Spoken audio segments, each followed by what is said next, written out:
நேயர்கள் அனைவருக்கும் வணக்கம். இன்றைய நாள் சேனலுக்கு உங்களை வரவேற்கிறோம். இன்றைய ராசி பலன் மற்றும் குறிப்புகளை தெரிந்து கொள்ள இந்த சேனலை சப்ஸ்கிரைப் பண்ணிக்கோங்க. இன்று ஜூன் மாதம் செவ்வாய்க்கிழமை 3/6/2025 விசுவாவசு வருடம் வைகாசி மாதம் 20ஆம் நாள். மேஷராசி நேர்களே, இன்று உங்களுக்கு புதிய தொழில் சார்ந்த ஆர்வம் உண்டாகும். ரிஷபராசி நேர்களே, இன்று நீங்கள் ஆக்கப்பூர்வமாக செயல்பட்டு வெற்றி காண்பீர்கள். மிதுனராசி நேர்களே, இன்று நீங்கள் நினைத்த காரியங்களில் வெற்றி கிடைக்கும். கடகராசி நேர்களே, இன்று உங்களுக்கு வெளிவட்டாரத்தில் புகழ் மேம்படும். சிம்மராசி நேர்களே, இன்று உங்களுக்கு ஆன்மீக பயணம் மேற்கொள்ளும் வாய்ப்பு கிடைக்கும். கன்னிராசி நேர்களே, இன்று உங்களுக்கு வியாபாரத்தில் லாபம் மேம்படும். துலாம் ராசி நேர்களே, இன்று உங்களுக்கு வெளியூரிலிருந்து சுப செய்தி கிடைக்கும்.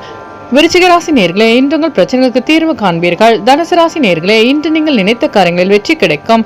மகர ராசி நேர்களே, இன்று உங்கள் உடல்நலனில் மேன்மையான சூழல் அமையும். கும்பராசி நேர்களே, இன்று உங்கள் சோம்பல் நீங்கி உற்சாகமாக காணப்படுவீர்கள். மீனராசி நேர்களே, இன்று உங்கள் வெளியூர் பயணங்களால் ஆதாயம் மேம்படும்.